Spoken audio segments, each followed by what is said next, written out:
Thank you for staying with us. Welcome back. You're watching KTN Sunrise Live. We now want to focus our attention on a very important issue that we need to be talking about. Save for the election, save for everything, and save for politics that's happening in this country. One thing that we need to be very careful about is our wildlife in this country and conserving that, because that is our heritage. You will recall the case of the 12 elephants that were found killed in the game park, and Rita Tinina did a beautiful story on that. We're just about to talk about why that is important, and an important event happening later on this morning. But first, let's take a look at Rita Tinina's story.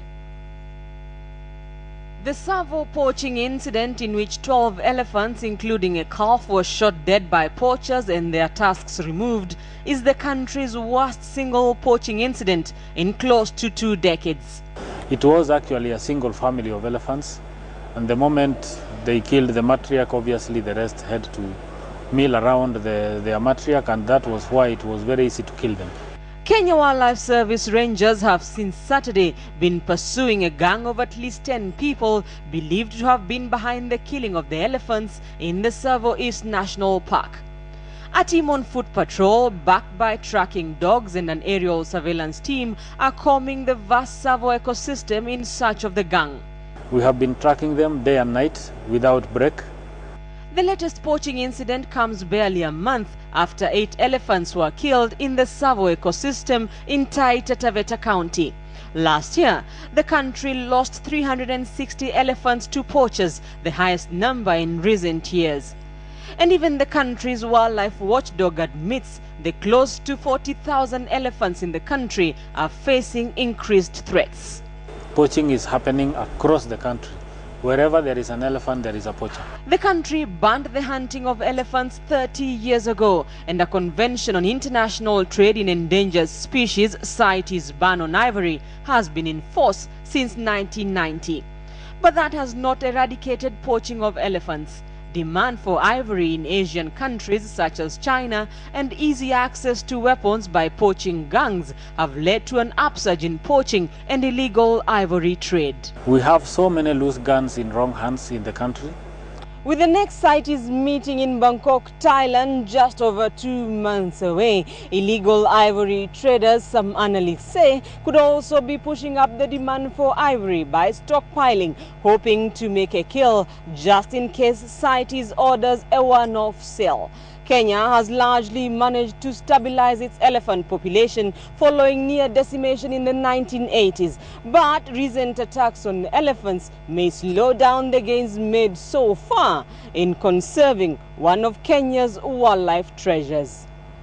Rita Tinina, KTN, Nairobi. Right, and some of those pictures were pretty hard to look at, excuse me, even for animals. Quite a distressing issue there, excuse me. So this morning to talk about this, and not just the elephants that are at risk, but indeed, let's talk about all wildlife this morning and talk about why this is something so important that we should all be paying attention to. I've got Josephat Ngonyo, who's the Executive Director of the African Network for Animal Welfare. Thank you for coming in. And Cowell, who's a conservationist at the Masai Mara. Thank you both. Nick, when you saw what happened, what were your thoughts, you know, with the 12 elephants that were killed? Unfortunately, I've seen it, too much of it, but obviously the reaction is quite appalling. To see such on that scale happening in our own backyard is alarming to me, and I think to anyone witnessing it. That's right. Josephat, your thoughts on that? And, you know, did it just make you want to jump out of your seat? You know, you're looking at it and you're thinking, okay, these are animals. And perhaps, you know, sometimes I say, okay, those are animals. But it looked so brutal what was done to them, and the manner in which it was done also. Absolutely. In fact, it's shocking. It's very sad. And indeed, I can only compare it to the Holocaust of the 1980s that led to President Moi banning 12 tons of ivory. And we are there, you know, looking at the figures. 360, actually 368 official figures. And apparently, I know that is just, you know, what is reported. A lot of elephants that are poached are not reported. That's right. So the figures could be much higher than that. Okay, could be much higher and much scarier than what we're seeing. Why should we care, Josephat? When we see pictures like this, okay, fine, it scares us, and, you know, we jump out of our seats, and then we go back to normal life. But why should we care? Why do we have organizations like yours dedicated to animal welfare? Why is this important? For one, animals are sentient beings. They are just like us, and they have feelings. Elephants have a great memory. They remember ages. In fact, the cow usually leads the herd. And when one of their own dies, they would grieve. And therefore, we cannot be insensitive. They communicate through ultrasound. They have a parallel lifespan to us humans. They care for their young ones. And indeed, you know, it is sad when they lose their lives. However, additionally, our livelihoods depend on them a great deal. We have the old lady in the village selling vegetables to a hotel that serves tourists. There are also curio shops everywhere. There are many of our young people, youth employed in the hotel industry, tour industry, and therefore depending on wildlife. Elephants amongst the big five and the rhinos, and therefore it's important that we care for these animals. All right. Nick, when we take a look at this, I think, like Josephat is saying, there's probably many other incidents that we don't necessarily hear about, but that happen. Why is this something that is so difficult for us to curb? We know of the CITES ban. We know of what happened, of course, with the president when he started that off in the early 80s. But what makes this such a difficult problem to tackle? I think that it's something that is difficult to expose. It happens in the field where most Kenyan eyes wouldn't have an opportunity to witness such things. Perhaps it's a cause of embarrassment to have such things going on. It's a difficult topic for most people to handle, quite honestly. All right, okay. And with everything that you see happening, what would your advice be in terms of, you know, getting this right and saying, okay, what are some of the measures that you would propose? Of course, a lot is being done, maybe not enough, but the market is still there and it's very robust for, you know, for the elephant tusks. Nick, perhaps just your experiences and how we can just tighten our systems better, not just here, but around the world. My experience is very localized. We do what we can to try and deal with elephant poaching as it happens. Unfortunately, it's on too great a scale. But from my experience, there must be a network inside Kenya, quite honestly, to allow this to happen. There are more ranger personnel in KWS, more ranger personnel in private conservancies than ever before, protecting wildlife. Somehow it's happening on too great a scale and it slips through all of those hands. How remains the challenge. Right, yeah, absolutely. Josephat, when we take a look at this, is there anything that we can do as common mwananchi when we look at this happening? How do we be able to give our voice? How are we able to give our voice to that? And like we were talking earlier before we came on air, many people will say, oh, you know what, it's the elephants, oh, it's the lions, oh, well, you know, doesn't really bother me, it's, you know, it's the white people that really care about the animals. But then it is in our country, right? How do we gather that support, and why is this important to me as I'm having my cup of coffee this morning to take a minute and think about wildlife conservation?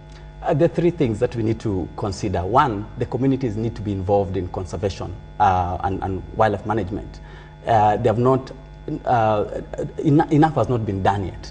we have a wildlife law that or bill that has never been enacted. It's just been going round and round in circles. I think, that law, I think, for me, the reason that it doesn't have sport hunting and therefore it doesn't please everyone, that has been a critical issue. However, if that law was enacted, then it will take care of the communities, it will bring them on board. And then we need, actually our government needs to prioritize conservation, because if this poaching, for instance, if I believe if the government really put it as #1 priority, we would be able to deal with this poaching. It's not a monster. We have the resources. Our government is able, and therefore that's why we are actually asking our government to declare poaching a national disaster, because it impacts on our Vision 2030. It impacts on our economy, and we cannot just stand by and watch. Yeah. And then finally, internationally, CITES need to just ban ivory trade, because as long as there's market, there will be supply. Right. And there would be also the laundering of the ivory through the black market. So what you're proposing is a total ban on it? Yes. Nothing controlled, nothing, just have a complete and total ban on ivory? As long as money is a price tag, is put on the elephant tusk, greed will take place. All right. And humans will sort of go for it. So right. In the paper today, there is that article about the 100 million shillings worth of ivory that was seized at the port of Mombasa on its way for export. Now, there's already controversies about it, and that there may have been corruption in certain places. Do you sometimes feel frustrated by the government's, handling of this? It's worth a lot of money, worth 100 million shillings. If this was, say, coffee that was meant for export and was happening illegally, if this was, say, human beings who are being trafficked, it would be a bigger issue. How do we put this front and center? How do we now, even as we're going into an election, say, okay, let's hold our leaders to account and say, what is your policy on wildlife conservation? What will you plan to do? Do you think KWS is strengthened enough? Do you think the government is putting in enough effort and will and commitment towards just strengthening the organizations that deal with this? I think more can be done. I know the KWS are doing their best, but more can be done. I think we need to support them. Those people who are in KWS, apparently, it's been alleged that there are some people who are colluding with the gangsters who poach, some rangers. I think those need to be smoked out, indeed. And we need to have an audit, because even, it's been alleged again before that ivory stockpiles have disappeared. Some trophies. I think we need to do an audit on that, and so that we can know the truth. Where are we? And indeed, we need to put more resources to KWS. Other countries have used armies to combat poaching, support rangers. So maybe that's one of the things that we can consider, particularly at this time when there's been poaching right, left, and center. Right. Okay, Josephat, like you mentioned, it's a very important part of our economy. About 12% of Kenya's GDP is generated from, I think, what we call photographic tourism. We just have tourists coming in. 12% from tourism alone. That is huge. Nick, tell us about the conservation work that you do at the Mara and at the local level, and particularly working with the locals in terms of integrating them in the work that you do. Ours is a relatively straightforward endeavor.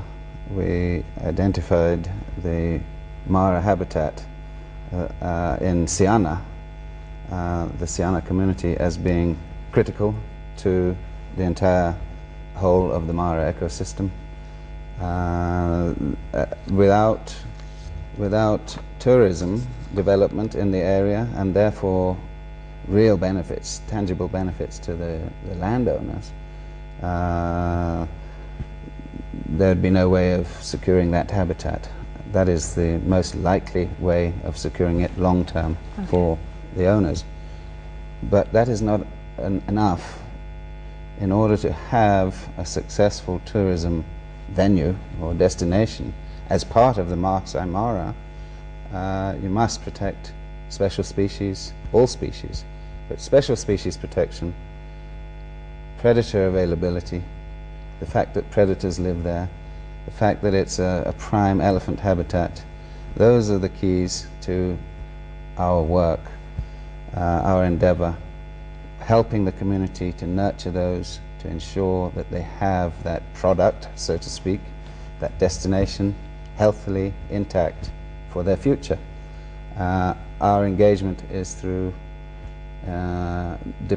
employment of local Maasai game rangers, wildlife rangers, and they're remarkably capable of covering habitat that most people wouldn't believe. They get into every possible bit of woodland, deep riverine woodland, looking for wildlife, recording wildlife, and unfortunately finding dead elephants. Right. That has been our work. Okay, all right. Integrating the members of the community, and that's happening at the local level at the Mara, but not everybody lives at the Mara, and not everybody lives near the wild and, you know, exposed to these animals and has that sort of direct contact with them.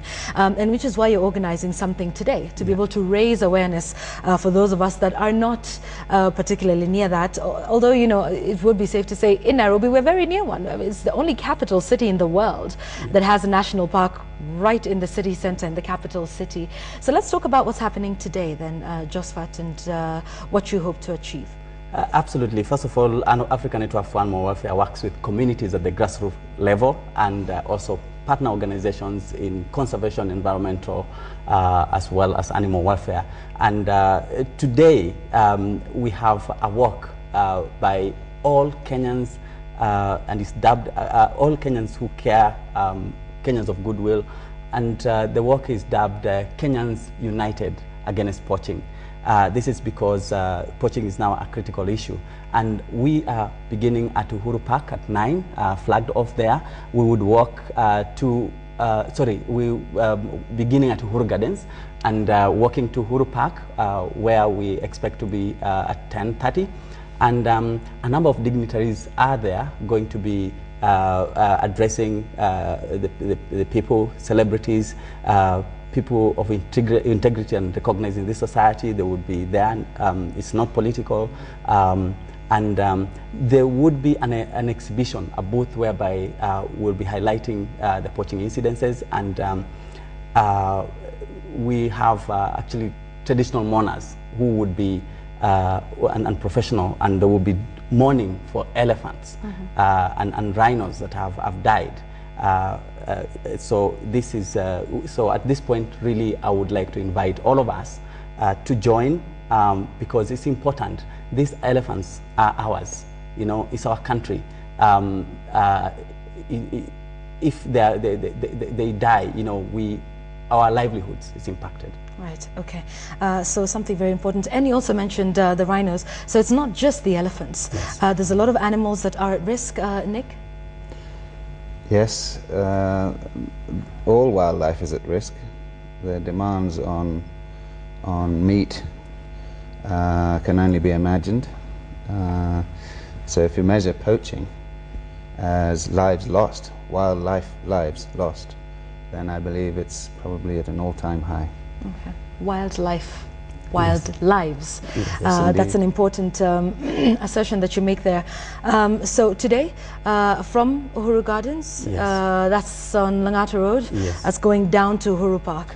And that starts in about an hour from now. Yes. Okay, and the message we're saying to Kenyans of all walks of life, whether or not they've interacted with wildlife at this point in their lives or not, is?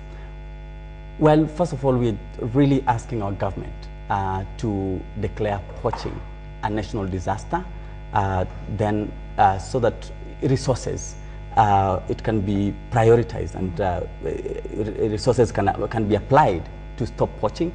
and to move forward and to indeed involve the communities in conservation and to enact a law. Those are some of the key things that we are looking All right, okay. Absolutely. Gentlemen, thank you very much for coming in and for highlighting this issue.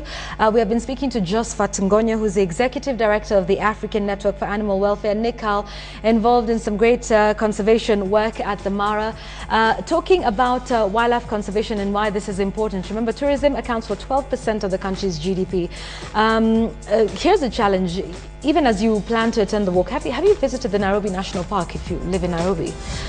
If not, why?